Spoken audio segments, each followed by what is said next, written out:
আজ পৃথিবীতে মুসলমানদের অবস্থান কি সেটা আমরা ভালো করে জানি। ইহুদি, ইসরায়েলি আর অমুসলিমদের দোষারোপ করেই শুধু তৃপ্তি পেলে হবে না। আমি আপনাদের সামনে তিনটি উদাত্ত আহ্বান জানাতে চাই। তিনটি গুণাবলী যথাযথভাবে যদি আমরা অর্জন করতে পারি, এই পৃথিবীকে মুসলমানরাই আবারও নেতৃত্ব দেবে ইনশাআল্লাহ। আর অনেকগুলো বিষয় আছে, মৌলিক তিনটি কথা আমি বলতে চাই। আজকে শুধু ইহুদি, ইসরায়েলি, অমুক দেশ, তমুক দেশ, অমুক দল, অমুক সরকার আমাদের ক্ষতি করে ফেলছে, এই চিন্তায় থাকলে চলবে না। এটা আমাদের ক্ষতির একটা মাধ্যম। কিন্তু আমরা যদি আত্মবিশ্লেষণ করে, আত্মপর্যালোচনা করে আমরা যদি আমাদের সংশোধন করতে পারি, আল্লাহ তাআলা সফলতা দান করবেন, কোনো সন্দেহ নেই। এক নাম্বার হলো, আমরা যারা মুসলমান আমাদেরকে কথা এবং কাজে মুসলমান হয়ে যেতে হবে। ইয়া আইয়ুহাল্লাযীনা আমানু লিমা তাকুলুনা মা লা তাফআলুন।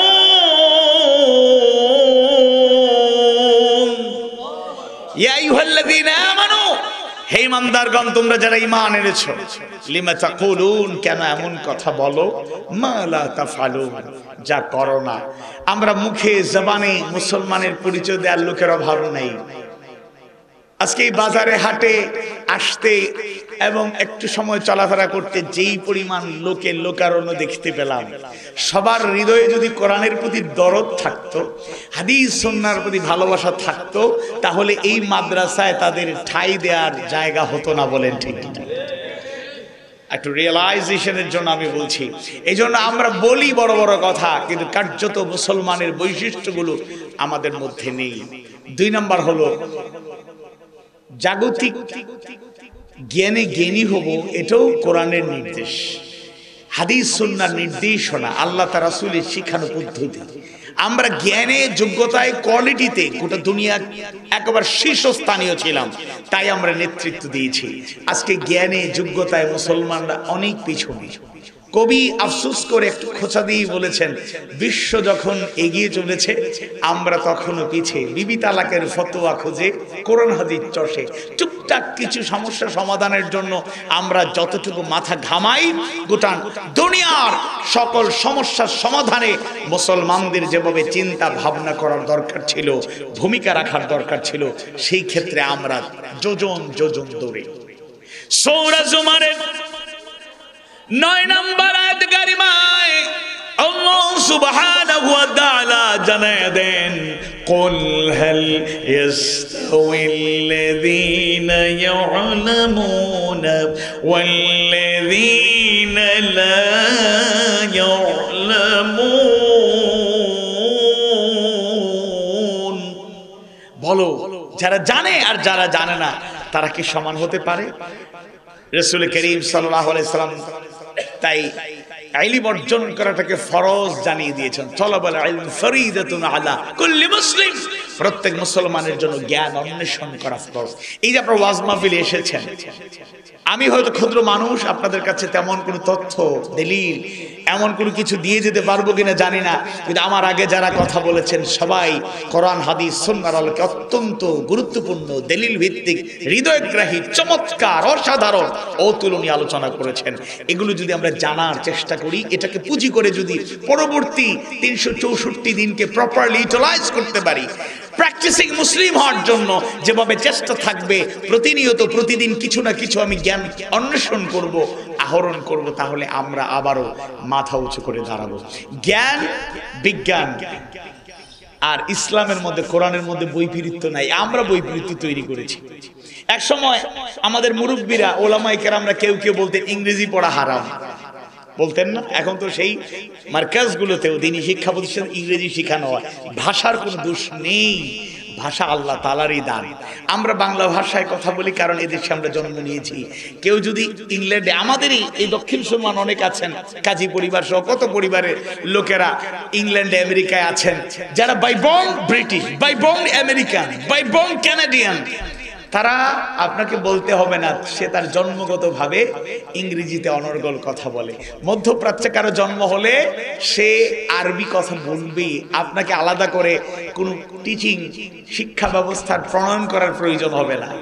এজন্য ভাষার কোনো দুর্বলতা নেই। আজকে বিজ্ঞানকে আর ইসলামকে আমরা আলাদা করে দিয়েছি, অথচ কোরআন আমাদেরকে শেখায়। বিসমিল্লাহির রহমানির রহিম, ইয়াসিন ওয়াল কুরআনিল হাকীম।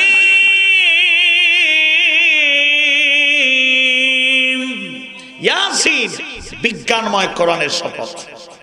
এখানে সায়েন্স ব্যাকগ্রাউন্ড যাদের বা সায়েন্সের ব্যাপারে অবহিত, আপনাদের তো ইতিহাস জানা, আমি তো আর্টসের স্টুডেন্ট, আমি সায়েন্স পড়ি নাই, কিন্তু এই ইতিহাস কারো অজানা নয়, বেশি দিন আগের কথা নয় যে বিজ্ঞানের একটা সূত্র নিয়ে মত পার্থক্য ছিল সায়েন্টিস্টদের মাঝে।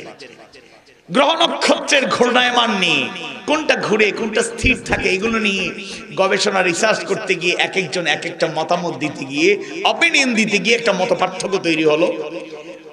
এক পর্যায়ে তারা কোরআনের কাছে সারেন্ডার করলেন, কারণ ১৫০০ বছর আগে আল্লাহ সুবহানাহু ওয়া তাআলা এই ফয়সালা জানিয়ে দিয়েছেন। সুবহানাল্লাহ। সূরা ইয়াসিনে আল্লাহ তাআলা জানিয়ে দিলেন, ওয়া কুল্লুম ফি ফালাকিন ইয়াসবাহুন, আর প্রতিটা গ্রহ নক্ষত্র যার যার কক্ষপথে পরিভ্রমণ করে। সুবহানাল্লাহ। আসল কথা হলো সবকিছুর খালেক একজন, তিনি কে? আওয়াজ বাড়িয়ে বলুন, তিনি কে? বিজ্ঞান, জ্ঞান এবং কোরআন ইসলামকে আলাদা করবেন না। অনৈতিক শিক্ষা ছাড়া, প্রশ্নবিদ্ধ বিতর্কিত শিক্ষা ছাড়া আধুনিক যত জ্ঞানও আছে সেটা আমাদের যার যার অবস্থার আলোকে অর্জন করতে হবে। এটাও জ্ঞানের অংশ, এটাকে আলাদা করার সুযোগ নাই।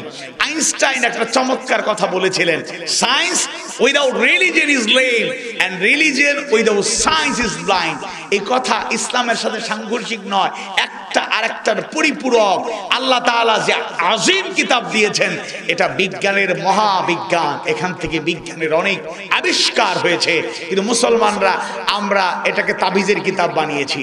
এটাকে আমরা শুধু খতমে তারাবি নামাজের জন্য কিংবা খতম করার জন্য, সব হাসিলের জন্য, মান করা হারফান ফালাহু আশরু হাসানাত, এই হাদিসগুলো তো আমরা জানি, আমরা বলি একটা হরফ তেলাওয়াত করলে 10টা নেকি। সামনে আসছে রমাদান, আল্লাহুম্মা বারিক লানা ফি শাবান ওয়া বাল্লিগনা রমাদান, আমিন। আমরা জানি রমাদান আসলে 70 থেকে 700 গুণ পর্যন্ত সওয়াব হয়। পড়ুন, তেলাওয়াত করুন, কিন্তু শুধু তেলাওয়াতের জন্যই কোরআন আসে নাই। হুদাল লিন্নাস ওয়া বাইয়িনাতিন মিনাল হুদা ওয়াল ফুরকান। বড়ইকান্দিবাসী, দক্ষিণ সুরমাবাসী, আমাদের পরিবারে এমন কিছু প্রবলেম আছে যেগুলো না প্রিন্সিপাল হুজুরকে বলতে পারি, না মুজিব ভাইকে বলতে পারবো, না আমার অন্য আত্মীয় স্বজনকে বলতে পারবো, ঘরের মানুষ ছাড়া অন্য ঘরের কাউকে বলতে পারবো না।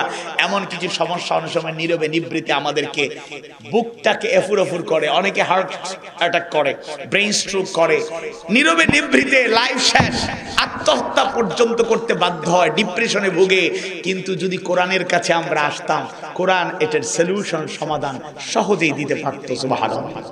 কারণ আল্লাহর চ্যালেঞ্জ তিবিয়ানান লিকুল্লি শাই, এখানে সবকিছুর সুস্পষ্ট বর্ণনা আছে। আমি জানি না তাই কোরআনের কাছে আসি না।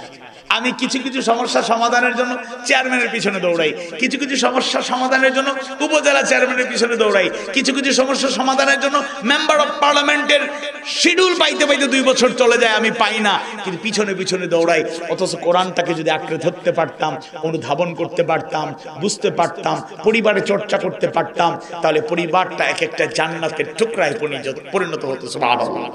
এজন্য 2 নাম্বার হলো জ্ঞানে গুণে যোগ্যতায় আমাদেরকে এগিয়ে যেতে হবে। 3 নাম্বার বড় সমস্যা হলো ঐক্যের সংকট, হিংসা, বিদ্বেষ, হানাহানি, কাটাকাটি, মারামারি।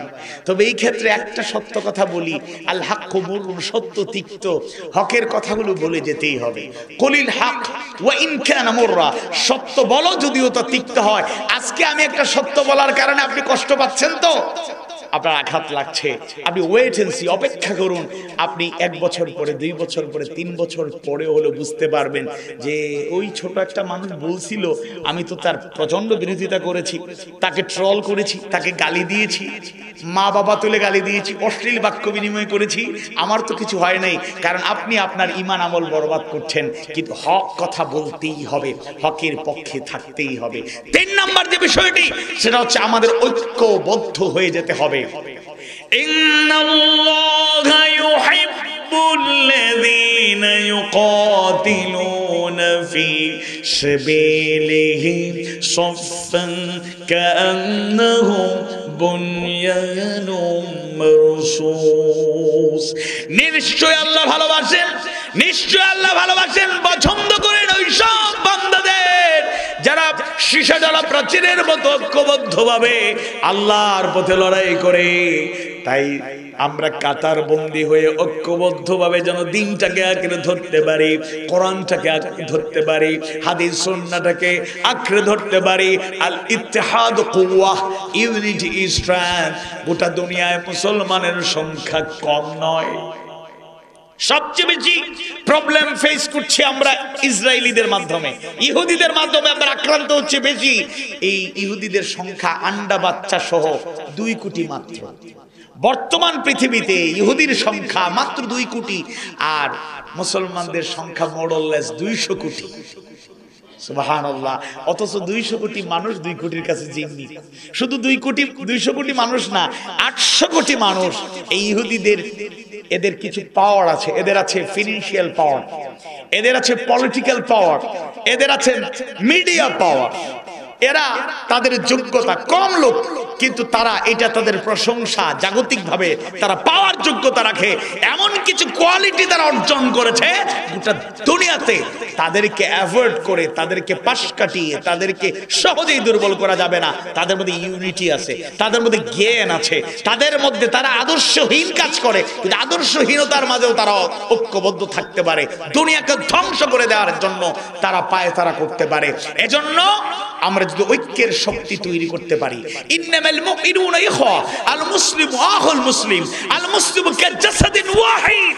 মুসলমানরা যদি ভাই ভাই হিসাবে এক কাতারে দাঁড়িয়ে যায়, আমরা একটা দেহের মতো যদি হয়ে যাই, এক কথার কাজে মুসলমান হয়ে যায়, 2 যদি জ্ঞান যোগ্যতা এগিয়ে যায়, 3 যদি ঐক্যবদ্ধ হয়ে যায়, ওয়াল্লাহি আল্লাহর কসম করে বলি, মুসলমানরা কথার কাজে মুসলমান হয়ে গেলে, জ্ঞান যোগ্যতা এগিয়ে গেলে এবং ঐক্যবদ্ধ হয়ে আল্লাহর গোলাম হয়ে যেতে পারলে, পৃথিবীর মানচিত্রে মুসলমানরা আবারও মাথা উঁচু করে দাঁড়াবে।